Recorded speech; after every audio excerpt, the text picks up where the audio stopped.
ရှေးဥစွာဘုရားရဲ့ကျေးဇူးတော်ကိုချီးမွမ်းပါတယ်ကျွန်တော်နှုတ်ကပတ်တော်လေးတစ်ပိုက်အားဖြင့်ခွန်အားပေးချင်ပါတယ်တိမောသေဩဝါဒစာဒုတိယဆောင်ခန်းကြီး၄အငယ်1ကနေကျွန်တော်စဖတ်ချင်ပါတယ်လို့နှုတ်ကပတ်တရားတော်ကိုဟောပြောလောအချိန်ရှိသည်ဖြစ်စေမရှိသည်ဖြစ်စေကြိုးစားအားထုတ်လောအပြစ်ကိုဖော်ပြလောဆုံးမခြင်းကိုပြုလောအလွန်ရှည်သောစိတ်နှင့်ဩဝါဒမျိုးကိုပေး၍တိုက်တွန်းတွေးဆောင်လောအကြောင်းမူကားနောင်ကာလ၌လူတို့သည်စင်ကြယ်သောဩဝါဒကိုနားမခံနိုင်ဘဲရားသက်သောနားရှိလျင်မိမိတတ်မှတ်ခြင်းအတိုင်းများပြားသောဆရာတို့နောက်သို့လိုက်ကြလိမ့်မည်တမန်တရားကိုနားမထောင်ပဲဒန္တာဤစကားကိုနားထောင်၍လွဲသွားကြလိမ့်မည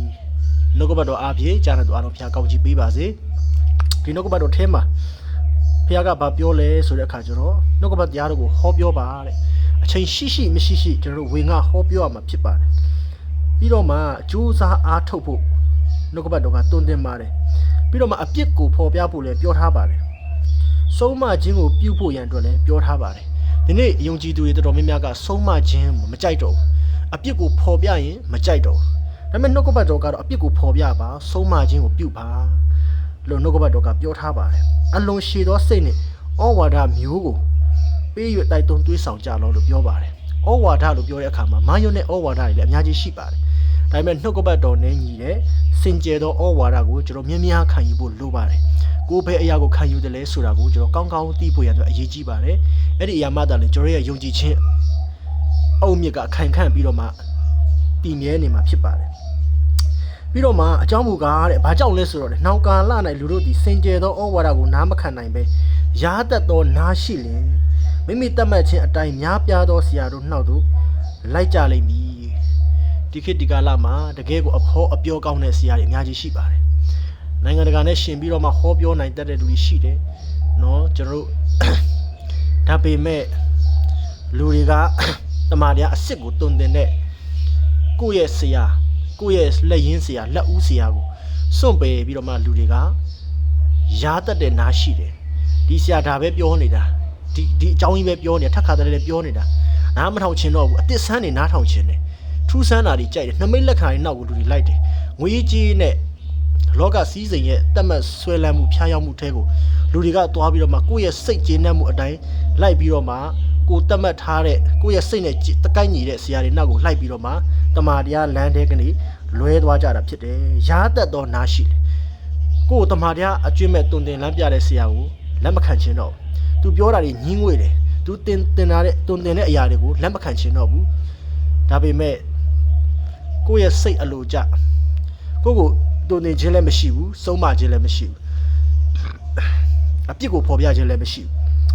အကောင်းတွေပဲပြောပြီးတော့မှကိုယ်အချိုတွေကျွေးတဲ့ဆရာတွေနောက်ကိုလူတွေကလှိုက်သွားတတ်ကြတာဖြစ်တယ်နှုတ်ကပတ်တော်ကတော့ဆုံးမဩဝါဒပြုခြင်းတမန်တရားကိုတုံတင်ခြင်းဆိုတာအဲ့ဒီအနောက်ကိုလိုက်ဖို့ရန်အတွက်နှုတ်ကပတ်တော်ကပြောထားတာဖြစ်တယ်ဒါကြောင့်မလို့လူတွေကတမန်တရားကိုနားမထောင်ပဲဒန္တာဤစကားကိုနားထောင်ယူလွဲသွားကြလိမ့်မည်နှုတ်ကပတ်တော်ထဲကဘာပြောတယ်လဲဆိုတာထက်ကိုယ့်ရဲ့အပြင်ဘ ഹു တုတအတွေ့အကြုံတွေကိုယ့်ရဲ့အတ္တတာမှာနှုတ်ကပတ်တော်နဲ့နှုတ်ကပတ်တော်အထဲကမဟုတ်ပဲနဲ့ပေါ့နော်အပြင်ကနေပြီးတော့မှလာတဲ့ကိုယ့်ရဲ့အတွေ့အကြုံတွေကိုသွားလာလေ့လာဘူးတဲ့ဟာတွေကိုယ့်ရဲ့ emotion တွေခံစားချက်တွေနဲ့ဝင်ငါပြောဆိုတဲ့အရာလူတွေအကြိုက်ပုံပြင်ပြောတယ်လို့ပေါ့နော်ပြောတဲ့အရာတွေနောက်ကိုပဲလူတွေကလှိုက်သွားကြတာဖြစ်တယ်တမန်တရားကဘာပြောတယ်လဲနှုတ်ကပတ်တော်ကဒီလိုတုံတင်တယ်ဆိုတာကိုလူတွေလက်မခံနိုင်ကြတော့ဘူးဖြစ်တယ်ဒီနေ့ယုံကြည်သူမိသားစုအားလုံးအားပေးချင်တာကတမန်တရားနဲ့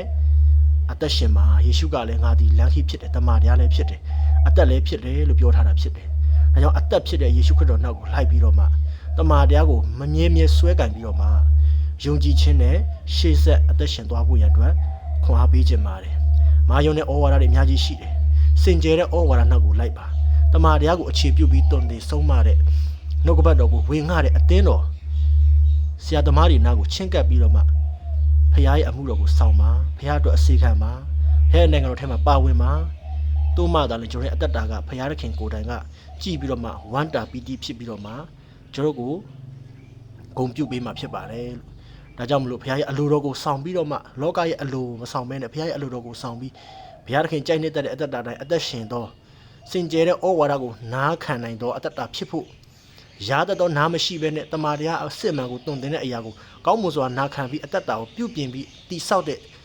ယုံကြည်သူတွေဖြစ်ဖို့ရန်အတွက်နှုတ်ကပတ်တော်အဖြစ်အားပေးခြင်းနဲ့အရောက်တိုင်းပေါ်မှာဖျားကောင်းချီးပေးပါစေအာမင်